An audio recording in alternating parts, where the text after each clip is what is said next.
بسم اللہ حامدن و مسلین و مسلمہ اما بعد۔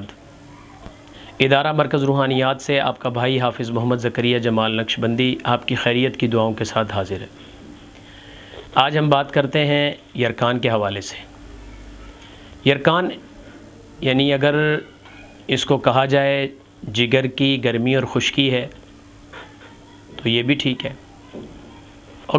اگر اس کو نامراد بیماری کہا جائے یہ بھی ٹھیک ہے، اور اگر اس کو کینسر کی ابتدائی سٹیج کہا جائے تو یہ بھی ٹھیک ہے۔ میرے خیال کے مطابق یرکان کے مریض جو یرکان کو سیریس نہیں لیتے، ان کو اگر یہ کہا جائے کہ کینسر کی ابتدا ہے تاکہ وہ سیریس لے لیں اس کو، اور یہ انتہائی موذی اور انتہائی خطرناک درجے کی ایک بیماری ہے۔ اس کے خاتمے کے لیے تجربات سے یہ بات ثابت ہے کہ یہ ہے بیماری میڈیکلی، یعنی دوائی اور دم کا اور یعنی جسمانی انفیکشن ہے، دوائی کا مسئلہ ہے، لیکن اس کا فائدہ جو دم کے یعنی حوالے سے دیکھا گیا ہے وہ کبھی کسی میڈیسن سے دوائی سے نہیں دیکھا گیا۔ میں بذات خود یرکان کا مریض رہا ہوں۔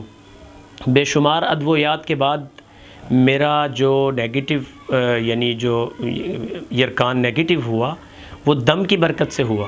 دوائیوں سے مجھے سوائے جسمانی طور پہ ایک ٹھنڈک کے اور اپنی تھکاوٹ اور جسمانی قوت کے علاوہ اور کچھ حاصل نہیں ہوا، لیکن میرے یرکان کے جراثیم کو یعنی میری جو رپورٹس ہیں ان میں ختم کرنے کے لیے جو عمل میرے کام آیا وہ قرآنی عمل تھا۔ عمل اتنا لاجواب اور مجرب ترین ہے، اس کو ہزاروں لوگ بتلاتے ہیں لیکن اس طریقے سے شاید کسی نے آپ کو بتایا ہو، اور اس یقین کے ساتھ اس کو کریں کہ آپ کا یرکان آپ کو ہے اور آپ نے یہ عمل کیا اور آپ کو فائدہ نہیں ہوا تو آپ غلط بیانی کر رہے ہیں، یا آپ نے عمل نہیں کیا اور یا پھر آپ جو ہے غلط بیانی کر رہے ہیں۔ بس یہ دو ہی باتیں ہو سکتی ہیں، تیسری کوئی بات نہیں ہو سکتی۔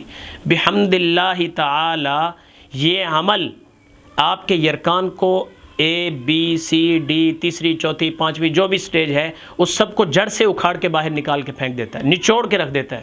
آپ کا جگر فعال ہوتا ہے، آپ کی طاقتیں اندر کی قوت مدافعت مضبوط ہوتی ہے۔ تو عمل میں عرض کر رہا ہوں، آپ اس کو ذرا سماعت فرمائیں۔ جس بھائی کو یرکان ہے جو پڑھ سکتا ہے وہ پڑھے، جو نہیں پڑھ سکتا اس کے لیے کوئی اور پڑھے۔ ایک تو طریقہ اس کا یہ ہے کہ سورہ بینہ پارہ نمبر 30 میں لم یکن الذین کفروا، یہ اس کی پہلی آیت ابتدائی حصہ ہے۔ تو اس آیت کو ہر نماز کے بعد 11 مرتبہ پانی پہ دم کر کے مریض کو پلایا جائے۔ ایک پانی لے لیا جائے، اسی پہ مستقل دم کیا جائے، ایسا نہ کہ آپ نے ایک گلاس لیا اور پی کے ختم کر دیا، ایسا نہیں۔ ایک بوتل لے لیں، اسی پہ دم کریں، اسی میں سے نکال کے پیتے رہیں، اسی میں مزید کم ہونے پہ ڈالتے رہیں۔ دوسرا طریقہ یہ ہے کہ آپ سورہ بینہ اسی طرح دم کرتے رہیں، لیکن اس کی تقویت کے لیے مزید جو دوسرا طریقہ عرض کر رہا ہوں، مٹی کا ایک برتن لے لیں، مٹی کا ایک برتن لے لیں، اس کے اندر کسی متقی صالح آدمی سے ایک درود شریف پہلے اور ایک جو ہم لکھ کے دیتے ہیں اللہم صلی علی سیدنا محمد وعلی آل سیدنا محمد وبارک وسلم وصلی علیہ، یہ لکھ کر کے ہم دیتے ہیں، اور درمیان میں سورہ بینہ لکھوا دیں۔ مریض جب بھی پانی پیے مٹی کے اس برتن میں پانی پیے، اور جو ہے سورہ بینہ جو ہے اس بوتل پہ دم بھی کرتا رہے، اس پانی کو لے کر کے اس میں ڈال کر کے مکس کر کے آپ پیتے رہیں۔